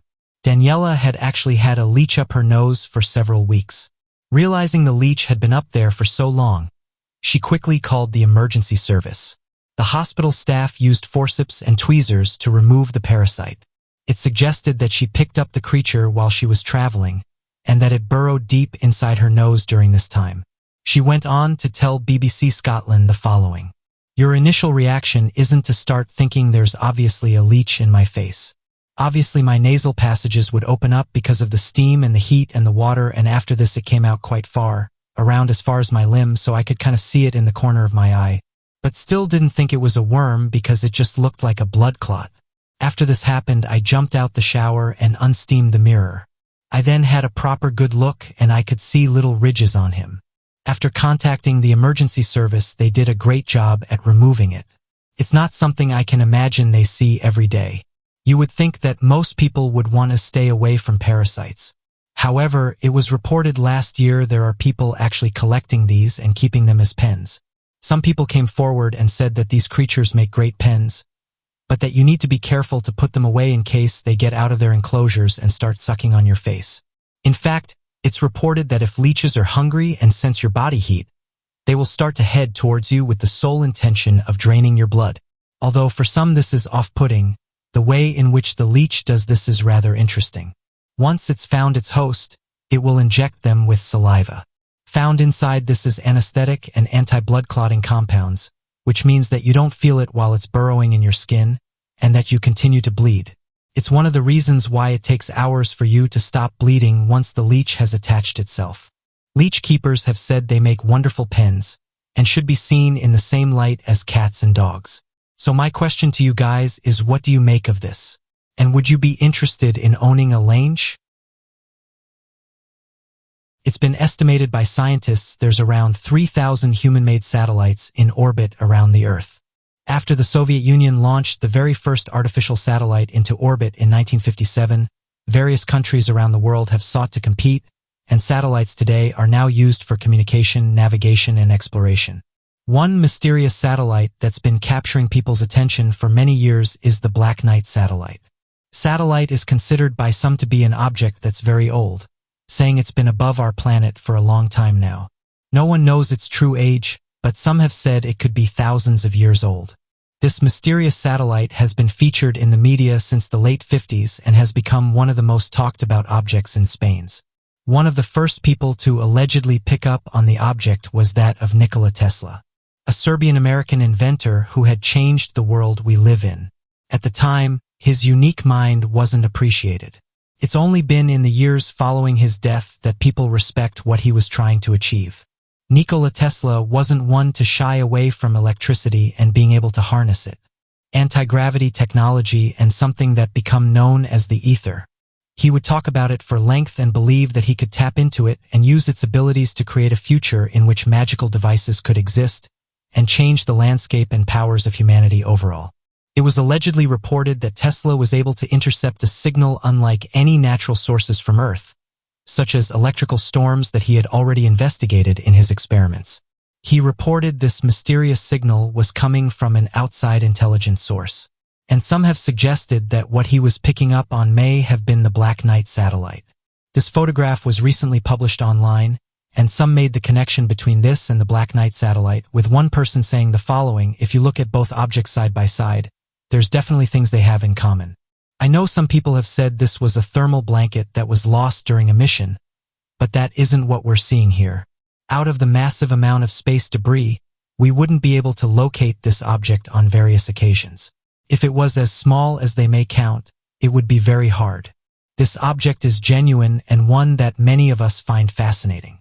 One of the issues that some have pointed out, though, is it's tough to prove what this object actually is. There's even been some theories that suggested this was an early satellite that's just been floating around in space. However, some have done some research and believe this photograph could be the real deal. This photograph was allegedly taken during the STS-8, which is noted as being the 8th NASA Space Shuttle mission, and interestingly this would have been captured in late 1983, whereas the other blacklight satellite photographs were captured in 1998 during the STS-88. So this means this photograph was taken 15 years before the thermal blankets went missing on the STS-88 mission.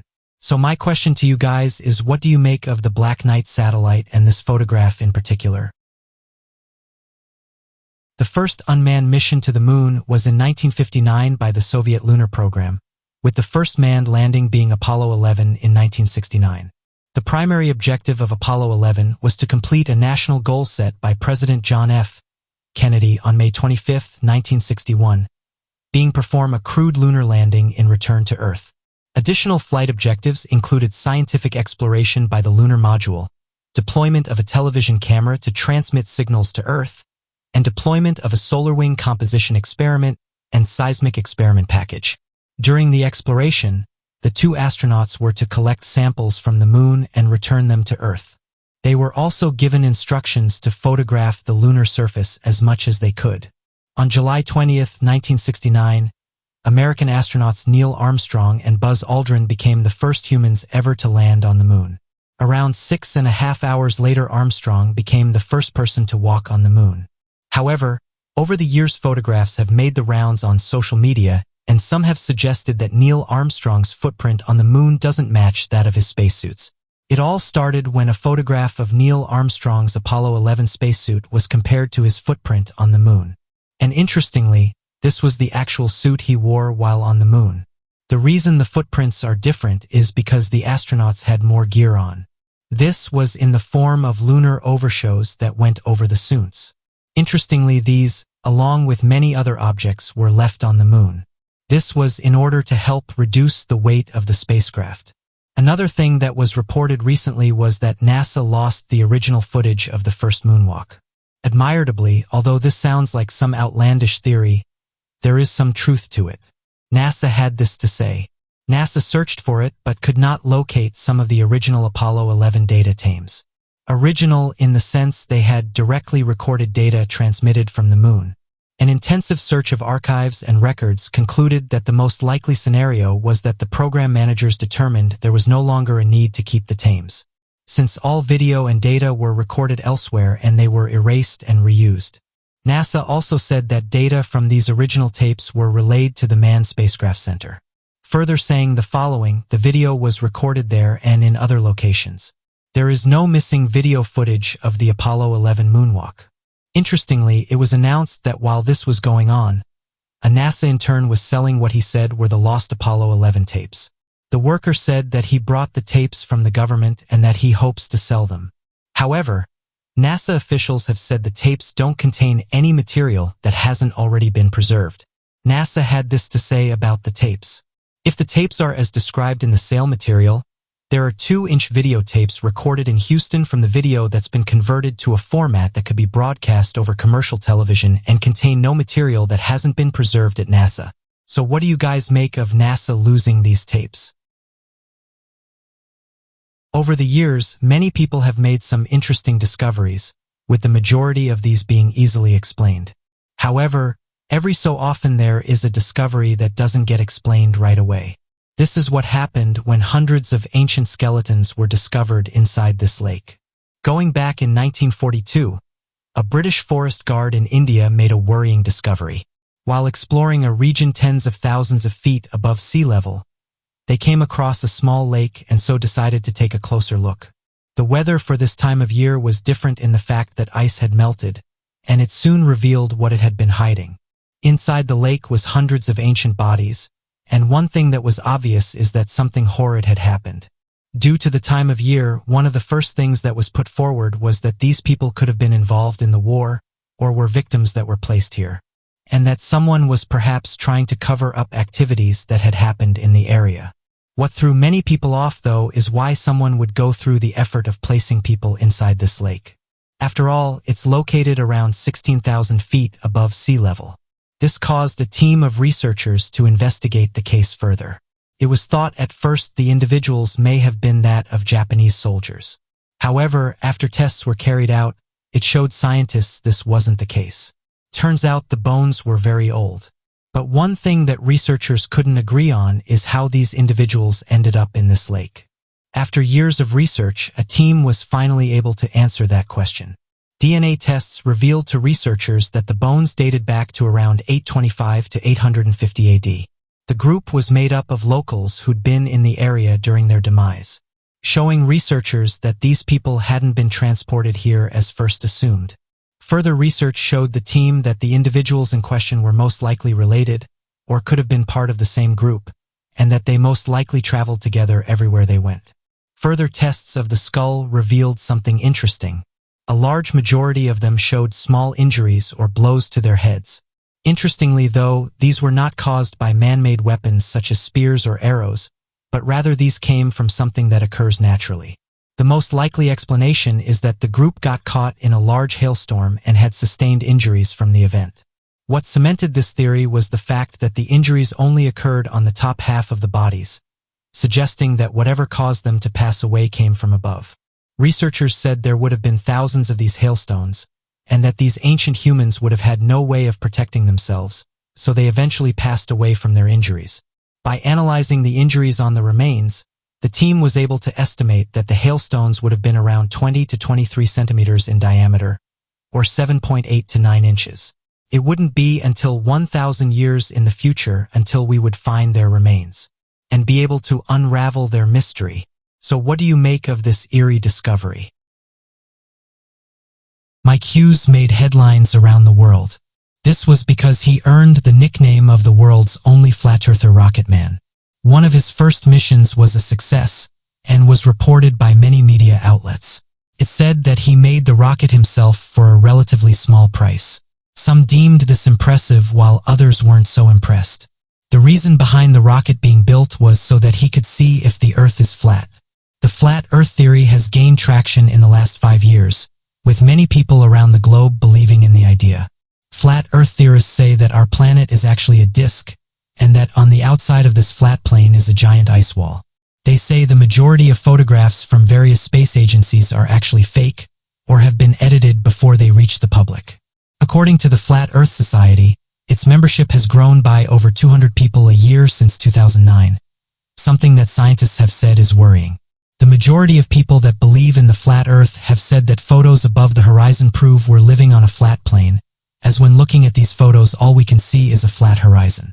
Mike Hughes was a flat earther, and he made it his mission to prove to the world that we live on a flat planet. The first flight of his reached around 350 miles per hour. This was according to one of Hughes' assistants. He was able to reach a height of roughly 1,875 feet. A degree of skill was involved in this mission. Although many were against the idea due to safety reasons, his primary parachute did deploy, which helped slow his fall. He was soon interviewed after the first flight and said that he was excited, and that the mission was a success. Interestingly, not everything went so smoothly the first time around. It was reported that back in 2017, his plans were cancelled due to the local government stepping in. This was because Mike and his team didn't have permission to launch the rocket on government land. It was reported that the rocket launch was actually more of a publicity stunt, as the height he reached was nowhere near enough to be able to see the curvature of the Earth. It's just been reported by several media outlets that he has passed away due to an attempted launch of a homemade rocket. Mike Hughes, who is 64, crashed his rocket shortly after takeoff. It said that a video was taken of the event, and that he hit trouble shortly into takeoff. It said that he was filming the takeoff for a new TV series, but this time he was trying to reach a much higher altitude. Space.com reported that he was trying to reach around 5,000 feet in height, and bear in mind this was in a homemade rocket, something that he'd been warned about by several specialists. Those who reported the incident have said the parachute opened too early, only a matter of seconds after takeoff. The Science Channel soon published a statement, saying that Hughes died pursuing his dream. The sheriff's department was soon called to the scene. The sheriff's office said the following: a man was pronounced deceased after the rocket crashed in the open desert. Many people are mourning Mike and what he was trying to achieve. So what do you make of what Mike was trying to do? Ancient Egypt is one of the most mysterious places. Every year archaeologists and researchers uncover various artifacts, and these give us an insight into what life would have been like thousands of years ago. One of the most interesting places is that of the Dendera Temple. The Dendera Temple is perhaps best known as being one of the best preserved temples in Egypt. One of the most interesting parts of this temple, however, isn't its architecture, but rather the mysterious melted stairs that can be found inside. One thing that's puzzled many researchers is how these stairs got to the way they did. Some theories that have been put forward include that of the sun melting them.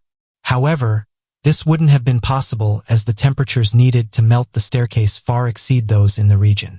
Some researchers have put forward different theories saying that these stairs most likely got the way they did because of erosion, further pointing out that the eroded areas are in the middle where people are most likely to walk. As of today, there's still arguments about how these stairs came to be. Interestingly, the Dendra Temple is also the location of another mysterious artifact. The strange images and symbols depict what appears to be an in-depth blueprint for modern-day electric lighting devices. The image included a glass tube with filament inside that appears to connect to a series of connectors commonly seen in modern-day bulbs. Interestingly, this invention was supposedly not discovered until 1879. The symbolic image also depicts a long wire running from the back end of the dendro bulb, while humans raise their hand in worship to giants surrounding them. The temple depicting these devices also seem to have no conventional means of lighting. The hallways are so long and narrow that using mirrors to shed light into the rooms is not possible.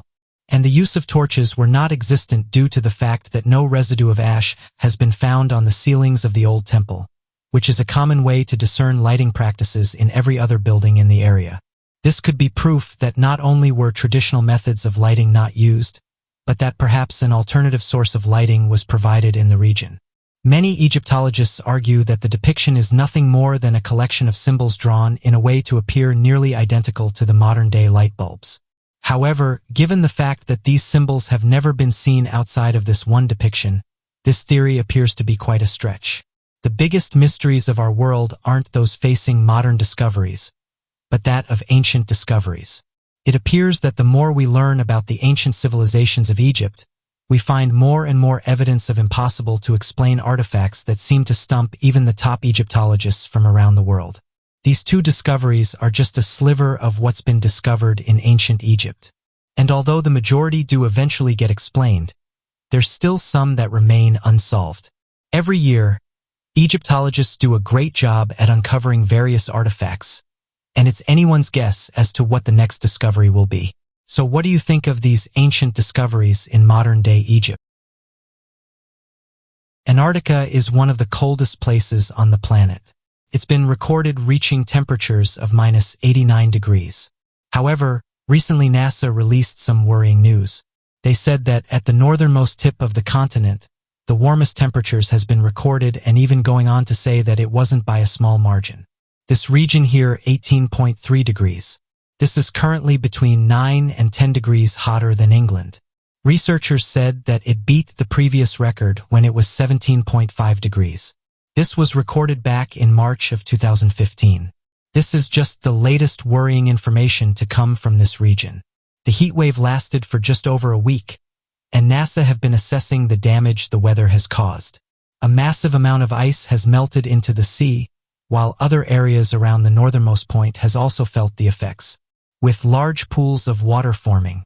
One researcher who observed the data said the following: "I haven't seen melt ponds develop this quickly in Antarctica. You can see these kinds of melt events in Alaska and Greenland, but not usually in Antarctica." Worryingly, this isn't the first heat wave of this year. It's actually the third, and researchers have said they're expecting more to happen. Some researchers have said that regardless of your view on the matter or whether you believe in global warming, one thing that many people can agree on is that this warmer weather is having a negative effect on the environment. Although we've been hearing about this for years, scientists have come forward and said that something needs to be done.